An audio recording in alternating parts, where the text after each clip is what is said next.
All right, it's 4:37 in the morning, and I'm alive. So after yesterday, the big squat workout, I thought, geez, how am I gonna go with this? But I ate a whole bunch of food. I had a really good night's sleep, and I'm surprisingly feeling quite well. I know DOMS usually hits you after 48 hours. I'm still feeling kind of like jelly legs right now, but I thought it was gonna be a lot worse. So most people or most programs usually take 1 or 2 days off after like a exercise routine like that. But given the fact that I'm on a squat everyday program, obviously I have to squat every day. But I think it's a really good idea to keep moving even in the days after such a big thing like I did yesterday. Now for a lot of people out there, they're gonna say, well, dude, that wasn't a big deal. You didn't really go up really high into the later sets. For somebody like me who doesn't do a whole bunch of high rep work, this is an extreme increase in volume per session in a session. So this is a big disruption in the homeostasis for me. So the expectation is tomorrow that I'm going to be quite sore. It's really beneficial to do a light session for the same body parts the following day after such a big event like that. The reason why I say that is it helps flush out the toxins. You want to get warmed up, you want to go through the range of motion, and you want to just kind of get fresh blood in and then all blood out kind of thing. This is one of the really big benefits of squatting every day. This is why people don't feel sore on squat everyday programs, because you're continuously, perfusing the tissue, you're continuously removing the waste. So in that sense, it's really good. So I hope today to go in and just do some sort of session, minimalistic kind of session, where I can just, like I said, perfuse and get waste products out. So I'm planning to hit front squats again, and I'm planning to kind of go up to 140 for a run, 1 rep max. See how that goes, and then I might do some other stuff a little after that, because I'll probably have some time. Now it's 4:37 in the morning right now. I do have work today, so it's really cold, it's still dark outside, but let's get a session in and see how the good old legs go after yesterday.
Recovery is a funny thing when you think about it, because it all comes down to sleep and food, in my opinion, and obviously, limiting the stress in your life. So yesterday was a pretty good day for me. After the routine, I ate a whole bunch of food. We had pizza.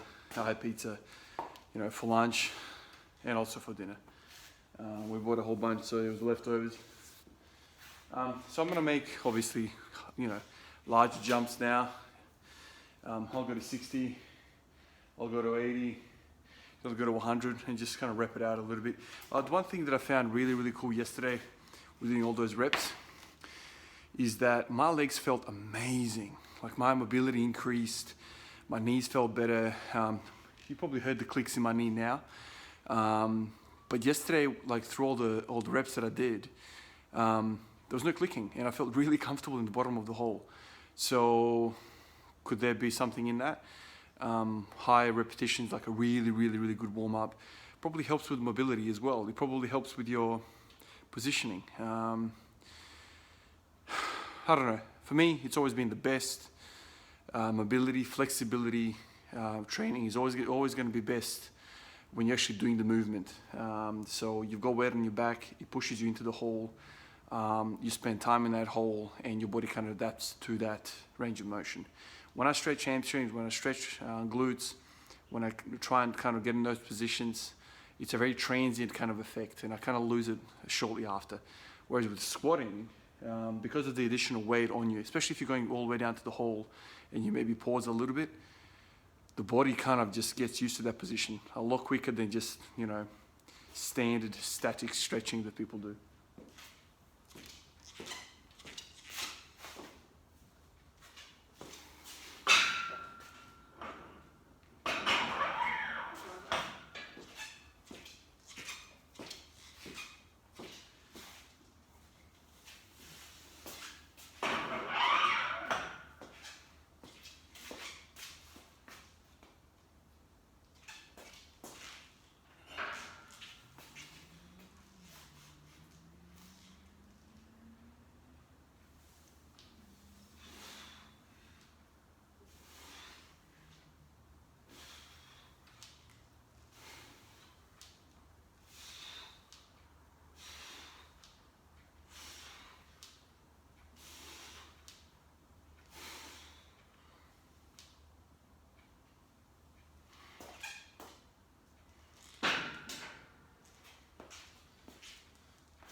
After doing all those reps yesterday, a 10 rep set seems like it's nothing. Because when you're just going through your 20 rep scheme, 10 seems like it's nothing. So that was 10 reps with 60, trying to get warmed up. I think I'm going to take that from that program moving forward. A bit more got in the warm-ups just to get things loose. Because I really like how it made me feel early on in the piece. Obviously when I got to the 70s and the 80s, I was pretty much buggered. Obviously, don't do that much for your warm-up because you've wasted everything in the tank.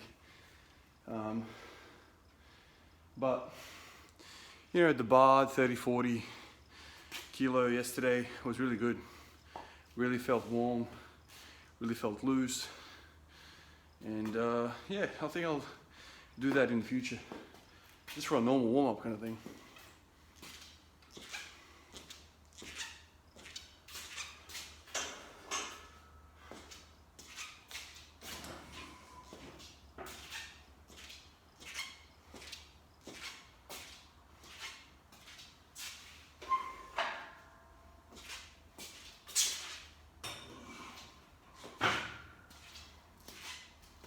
Is this thing even recording? Did I hit the button? Yeah, I hit the button.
One good thing about doing these one takes, recording myself one hit, is that there's a timer on the top of the video. So right now I just ticked over to 10 minutes. It just keeps a track of my training, how long I'm taking. I dare say when I don't record myself like this, things take quite a different path. I think I take longer. I mess about heaps, and yeah, the training can drag out a little bit. Whew.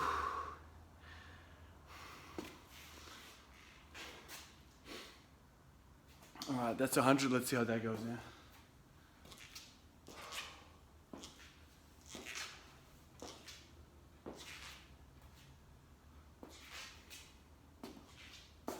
Go for 3 here.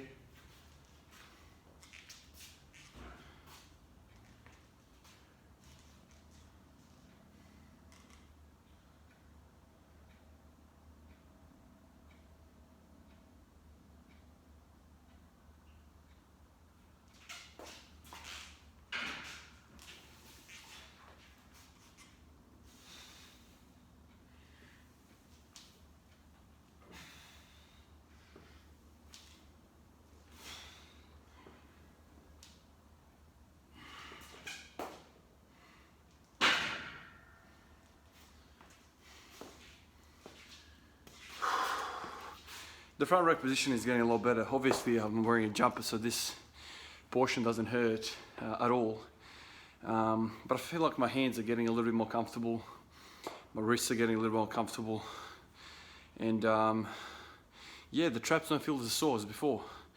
I still don't understand why the traps feel so sore, the upper back when you're in this position. It's really weird. Never thought that a front rack position would cause so much upper back work. If I knew this earlier, I would have done front squats a lot sooner.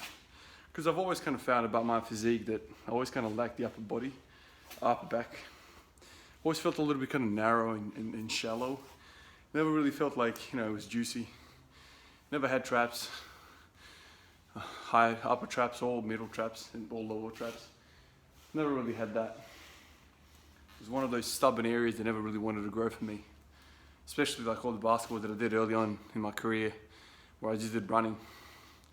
You know, you see the long distance runners, none of them have big traps, right? Why would you have a muscle like that? It's not involved in running, so the body just eats it away.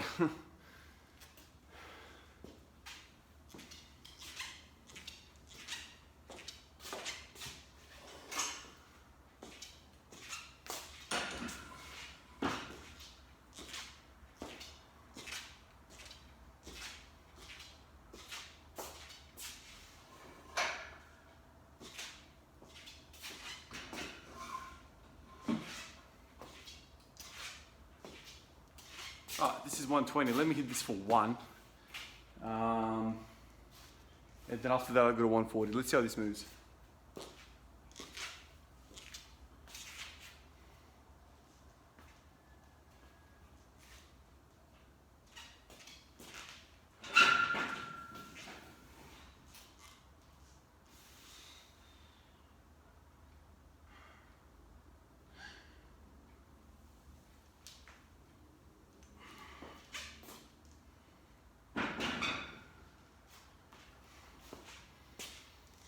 That was alright. We'll go to 140. Hopefully I can hit more than 140 today. Although it would be silly, right, after what I did yesterday. But I feel really good. I don't know, it's really weird. I don't have that much DOMs. If tomorrow, say this scenario, if tomorrow I don't have DOMs, what does that mean? Does that mean I didn't push hard enough? What does that mean? Because I think a lot of people use muscle soreness as a gauge to how well they're trained. I certainly thought that in my early days when I was kind of bodybuilding, you know, doing heaps of sets, you know, bro splitting it up, doing bicep curls, skull crushes, things of that nature. And I would always kind of look for DOMs in the following days. And I remember feeling disappointed on a lot of those occasions where I was like, I'm not even sore. Did I even do anything? I got up the volume next time. DOMs is an interesting topic because it just basically has to do with lactic acid. Right, it's basically waste products that are retained in the tissue, and that's what hurts. Like, you know, it's the swelling, it's the occlusion of the tissue, and some of those waste products don't make it out, and you feel sore. So does that mean that, you know, a good session is when you felt DOMs? In my type of training, I never feel DOMs ever, and that's kind of across the board. Only if I start doing some weird stuff, if I introduce a new exercise or I've done stupid amount of volume on that day, then I feel DOMS. All other times, I never feel DOMS. So 99% of the time, I never feel DOMS. So does that mean I'm not doing much training? I would argue that you don't want to feel DOMS, because DOMS is a disruption, too much of a disruption for your organism at that time.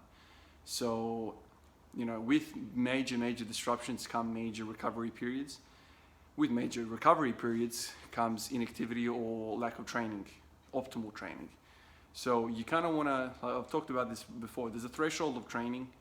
You want to hit a stimulus high enough that you get some sort of training response, but you don't want to go over the top where you're spilling over and then it kind of eats into your recovery. So there's a threshold on a graph that you want to hit, and that's just correct stimulus. Too much or too little is suboptimal. So every lift is different. It's got to do with your training history, your age, your weight, all that sort of stuff. So it comes with training to kind of work out what's what. But it doesn't hurt once in a while to kind of push the limits just to see where the upper level of that threshold is. There's no scientific formula for this. It's just kind of trial and error, and you work it out as you go along. So certainly you do want to have, you know, training sessions like I did yesterday where you're kind of feeling where the ceiling is. So if I'm not sore tomorrow and I feel really good, then I know that I need to increase my training, right? Like if I've so-called killed myself and there's no DOMS and I feel really good, then have I killed myself? All right, let's hit 140.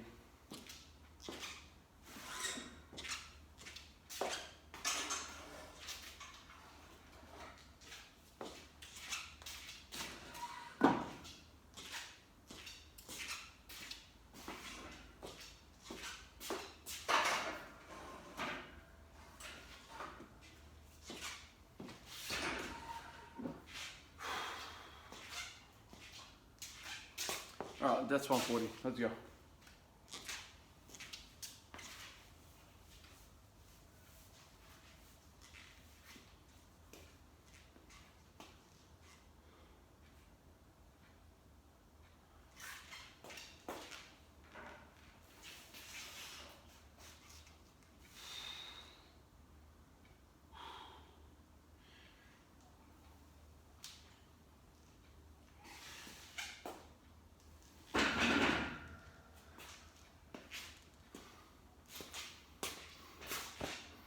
I felt good, even though there was a bit of a collapse there in the upper body. I felt like they went up all right. Obviously, I can't replay it now. I want to do this as a one-take video, so usually I would hit stop on the video, check out the video to see what the speed is, but that felt okay to me. And usually my feelings are much worse than the reality. So if that felt good, it must have looked good. So let me put some more weight on.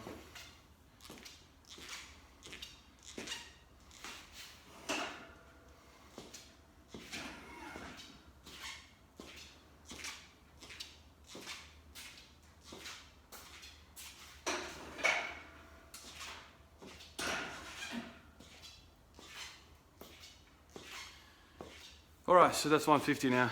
Hopefully I can get this. It would suck if I dropped the weight. It's, you know, 10 to 5 in the morning. I think all the neighbors would wake up. So I do have a bit of pressure on me not to drop it. I do live in a bit of a large property. It's a 1,000 square meter block. So I'm not in close proximity with the neighbors. Like some of the other places I've lived at where basically the neighbor's head is like 5 meters where I train, you know, and that's not optimal. Especially with gyms not being open, I could imagine a lot of people around the world have those type of scenarios where they want to train at home, they want to bang some weights, but there's a whole bunch of people around who disagree. So, man, I feel for those people. In those instances, I think calisthenics is the best approach. Push-ups, pull-ups, planks, sit-ups, all that type of stuff is the best approach. But when you're dealing with weight, you don't want to be dropping that throughout the day. People are going to get pissed off. But lucky for me, big block. But even with a big block, if I dropped 150 kilos from a shoulder height onto the ground, I think a lot of people get pissed off and complain. I do have good neighbors, so you know, I don't crank music. I'm not loud. Occasionally I do deadlifts, and you know they make a whole lot of racket, but I make sure I do them kind of in the middle of the day where people are less likely to be sleeping, obviously. All right, so 150. All right, let's see how it goes.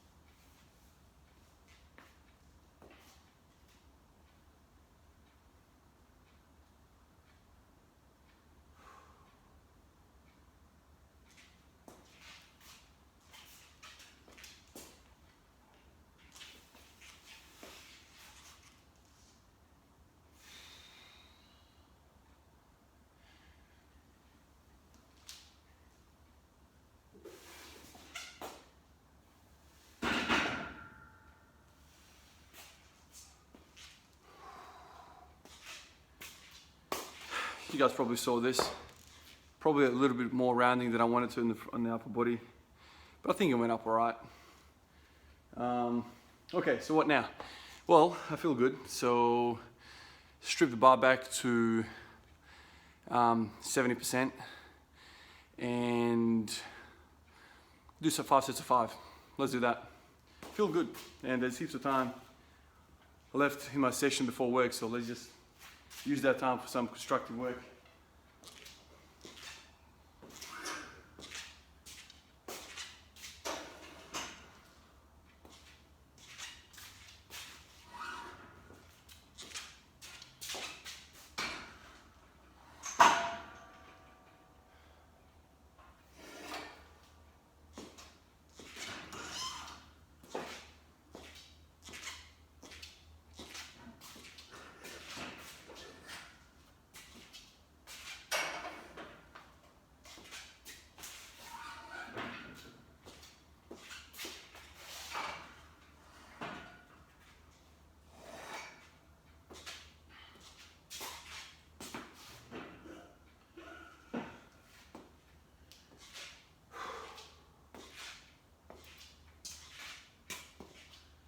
So if my math serves me right, usually I'd have access to the camera, to the phone calculator, but 70% of 150 is 105. I think that makes sense. So in the previous days, I would hit 150 for my training max, and then I would take 70% of that, which is 100, and then I'll go from there, doing 5 sets of 5. So today 105, it's a small increase in intensity, but why 5 sets of 5? I don't know. Usually, like when you look at the pre-Lippens chart, can't even say it this morning, pre-Lippens chart, most of the total ranges for kind of the back off sets, the working sets is around 20 to 30 repetitions. That's where kind of I don't know who came up with this, but that's kind of like the volume that people recommend historically for the amount of volume to do per sort of exercise. Now it doesn't talk about the frequency and total volume in the week, but that's kind of the in session. So 55 to 65% of your 1 rep max, they recommend 18 to 30 repetitions. 70 to 80, it's 12 to 24. And then to go 80 to 90, it's 10 to 20. So this is 70%, so 12 to 24 repetitions is what they recommend for your working volume in that session, in that exercise. So 5 sets of 5 is 25 reps. It's not just the pre-Lippens chart, there's a lot of different periodization philosophies out there who recommend 10 to 30. I don't know where that comes from. It probably comes from like old school days, trying to work out, you know, the optimal volume, the optimal stimulus, that threshold that I talked about earlier. Maybe that's where it comes from. But I've kind of used that before a lot. Now, if you're doing sort of the upper echelon of that bracket, the 80%, and you're doing 5 sets of 5, that shit is hard work. I've done it in the past. I've done the starting strength from Mark Ripperto, and that program, like, you know, you start off kind of easy, but soon that catches up to you. 80% of your 1 rep max fast to 5, that's hard work, man. That's like once a week kind of thing. Although I think for starting strength, it was 3 times a week. You had a high volume, high intensity, and in between those two, you had kind of like a light day. But yeah, that's hard work. I remember dreading those sessions. All right.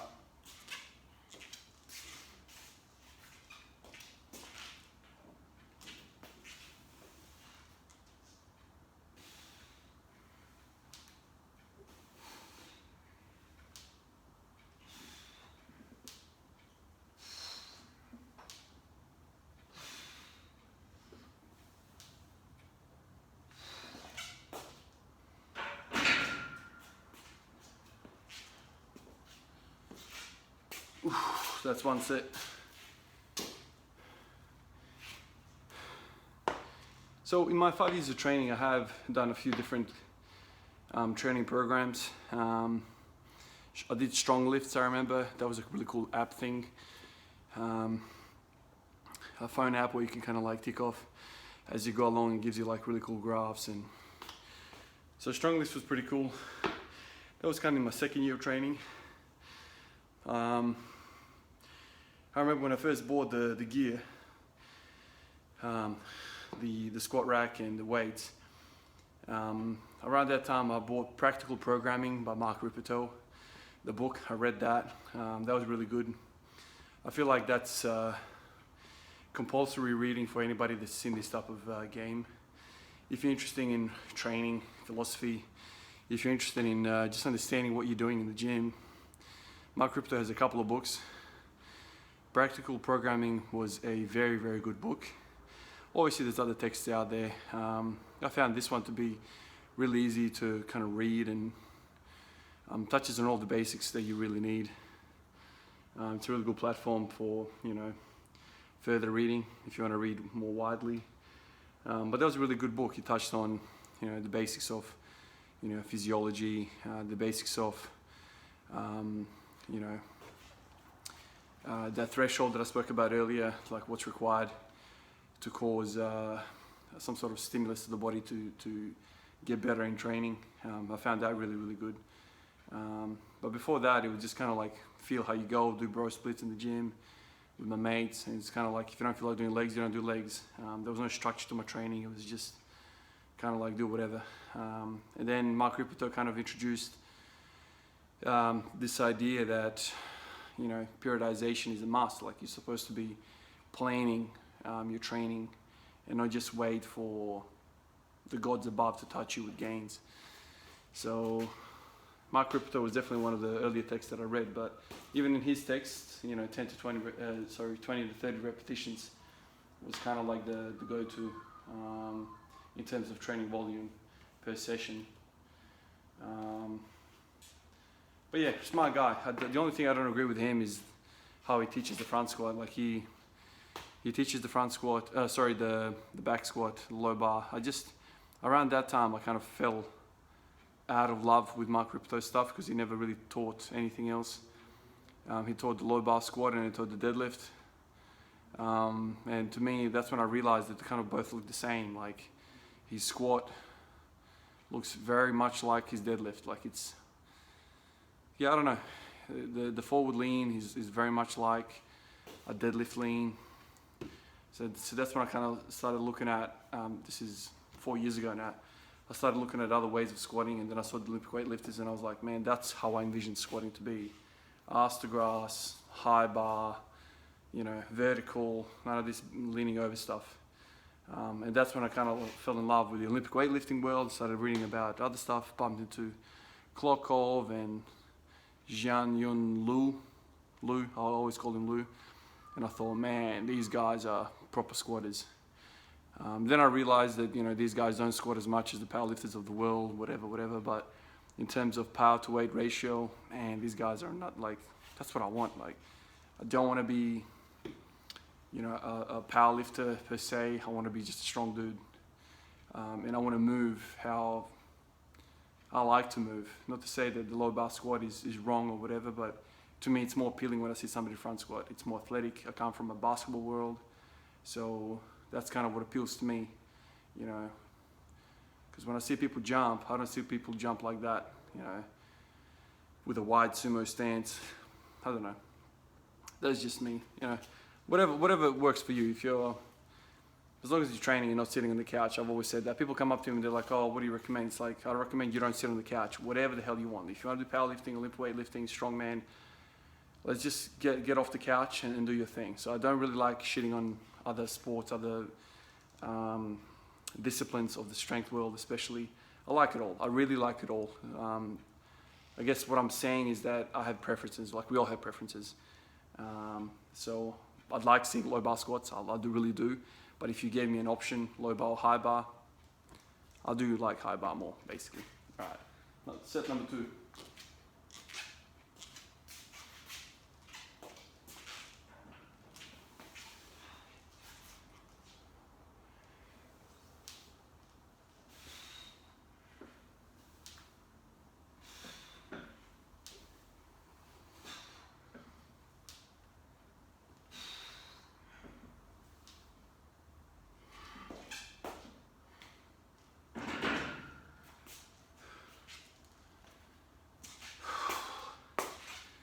That's set number 2. Oof. I'm really surprised that I'm not more wasted than this, because I really thought I was going to be a corpse this morning. I watched that video again from that Finnish weightlifter last night after my attempt at the pig workout. And that dude's insane, man. He's so freaking vertical in his squat. There is literally no lean in that squat at all. It's a beautiful thing to watch somebody lift like that. Oof. Yeah, one of the other things that I forgot to do yesterday was that I never drank any water. I did that many repetitions and I forgot to bring a drink bottle in here. It must have been because of the video. He just ran and I just kind of ran with it and didn't think about anything else other than the video and then the squats. So that was kind of a mistake by me. I should have drank water, although maybe a bit of a more benefit, I don't know. Maybe I would have got 90, I don't know. But on that topic, I don't generally drink that much water during training, especially when it's this cold, like it's whatever. 7 degrees, 8 degrees right now. And I know some of you guys are gonna laugh, but for us Aussies over here, you know, that's cold weather. We don't see -0 ever in my part of the world. Maybe in some of the hills, the mountains that we go here. But not at sort of sea level. We never see that. Never get snow, that's for sure. That's why I'm wearing this. I mean, I could take it off right now, but I'm comfortable. So yeah, I don't drink a lot of water during training. I don't know what you guys do. I know when I was, you know, bodybuilding, and I was trying out all these different supplements. You know, I would try, you know, pre-workout. There's some stories about that. I would try a pre-workout, and then there's like an intra-workout thing that you would drink, which is kind of like BCAAs. And then afterwards you would drink a post-workout, you know, whey protein and all this sort of shit. The anabolic window, I remember that was the term back then people used. I was sucked into that big time, and I really thought that was a thing. I really thought that was a thing. But then as I started nursing, I started bumping into doctors, started learning a bit more science. I realized that a lot of these things are just rubbish. It's a marketing scam to get people in. A lot of this shit you just shit out anyway because your body can't absorb, you know, an unlimited amount of protein. BCAAs, it's like, who are we kidding, man? Just eat some good quality food and train and sleep. That's all you got to do, you know. But these guys are trying to make a buck out of us. We're so keen, we're so enthusiastic. This particular part of the population, the weightlifters, the gym goers, we're so motivated that, you know, if something's going to give us 5% increase, we just go for it. So, you know, the marketing worked. I used to buy that crap. And then he was one day at work, a really good doctor that's no longer working with us, but absolute beast. He saw me basically pre-mixing. Oh, this was a work pre-mixing. I think it was creatine at the time. I was also on creatine, and he said, "Oh, Ivan, like, what do you? What's in that bottle?" And so he kind of took the bottle and read the thing, and he said to me, "You realize what this is?" I'm like, "No, what is it?" And he goes, "Well, this is creatine, and we have a blood test to test kidney function called creatinine. Creatinine is a substrate of creatine." He said, "You're not doing your kidneys a favor. You're putting stuff in which basically is a toxin to the kidney, which we also test for to see how good the kidneys are working." He froze me in that moment. I thought to myself, what the hell am I doing? I'm actually I'm drinking a toxin to my kidneys. So that was, fair to say, that was the last day I ever touched creatine. And then soon after that, I kind of slowly stopped using all of it, really. Looked into it a little bit more, spoke to a whole bunch of people, and I realized it wasn't the right thing to do. And there was other instances where I remember one day I did a shit, looked back into the toilet, and my shit was white, and it was floating. Anyway, when I looked into it a little bit more, spoke to a couple more people around me, basically it was a symptom of my liver not being able to process so much protein. And so it's basically not a good sign. And so, you know, I was a kid, I really wanted to gain, so I drank all this shit and really tried everything and anything like the rest of us. And but yeah, how many of us don't actually know some of these things? How many of us just go with it, right? Like, and just ignore those symptoms. It's how it's supposed to be, right? But anyway, I'm lucky that I started nursing at that time, and I had scientific people around me who knew some stuff, and at the time I didn't know anything really, you know, just fresh out of school. But yeah, so that's a side little story about supplements and things of that nature. I don't take anything nowadays anymore. I just drink water, eat some good food, sleep, and repeat. Honestly, that's what I do. I'm not interested in anything that's going to jeopardize my health, even a little bit. I'm not interested in any trade-offs. I'm not interested in 5% increase, nothing like that. Just natural, basically. All right, this is number 3.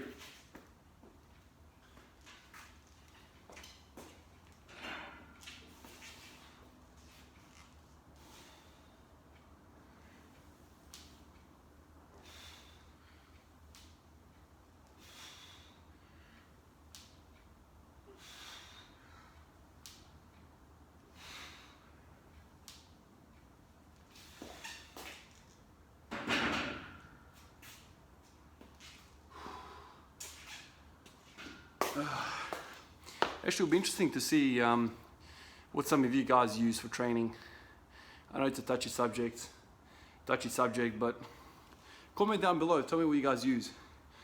I dare say, if you're on steroids, you're not going to mention it, because it seems to be like one of those topics that it's hush hush. Probably for legal reasons, because it's illegal. You know, people don't get in trouble. But if you use anything, let me know what you're using. It's really interesting to see what people think. A lot of you guys who watch my stuff, you know your stuff. You know, rookies, you've been at it for a little while, so you have your own kind of beliefs and knowledge. So let me know what you guys use. Do you use anything?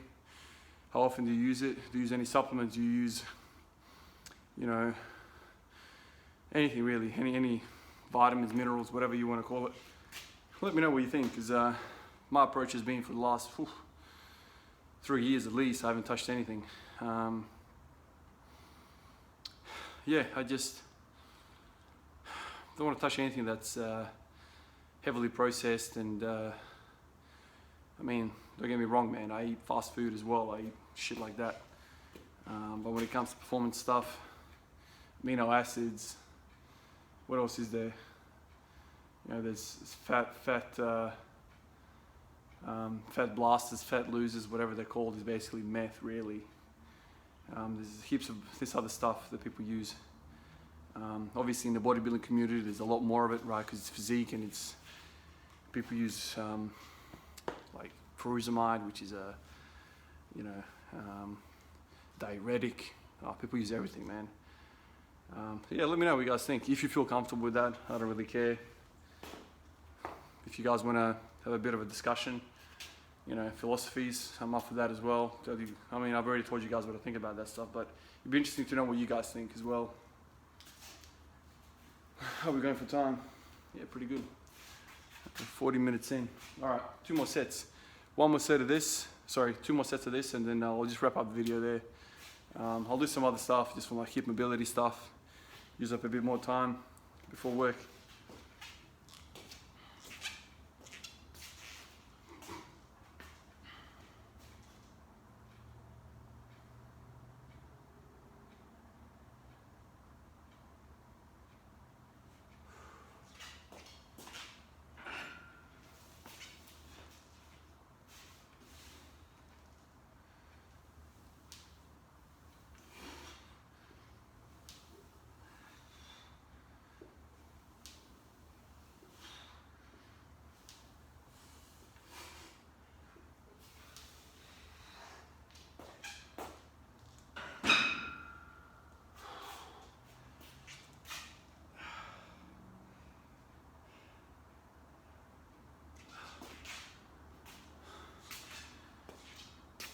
I always lose track of reps. I always lose track of sets as well.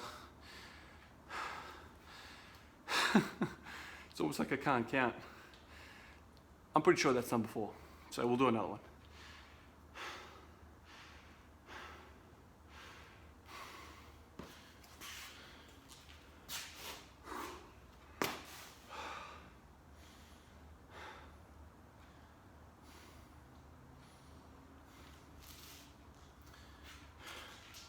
Just on the topic of getting up really early for training, do you guys do that sort of stuff? I mean, I wouldn't be doing this if it wasn't for work, you know, my working hours. For me to get a session in on a 12-hour shift like this, I work 7 to 7, well 7 to 7:30 really. If it wasn't for me getting up this early, I would basically not train today. Because by the time I get home, you know, 8 o'clock, I might get a 15-20 minutes with my kids before they go to bed. So I'm definitely not going to come home and come in here and train. So I like to do it beforehand. You know, train, I get up at 4:20.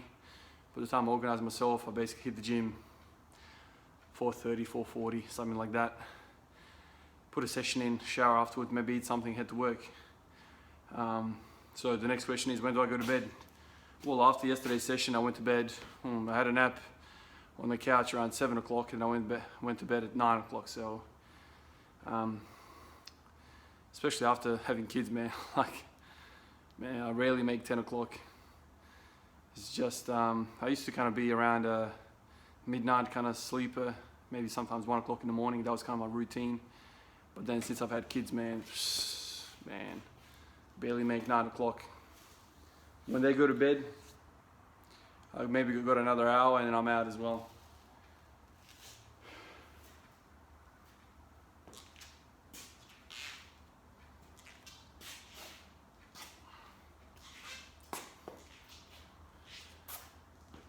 All right, 1 more set, let's go.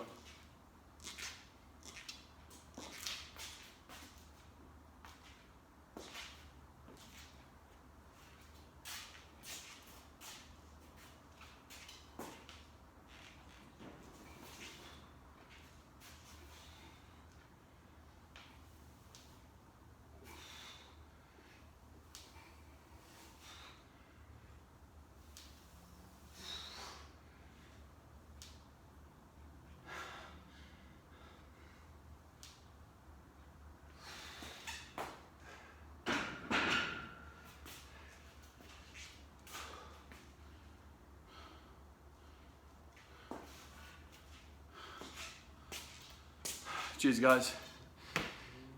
Another session. See how if I get sore from this tomorrow.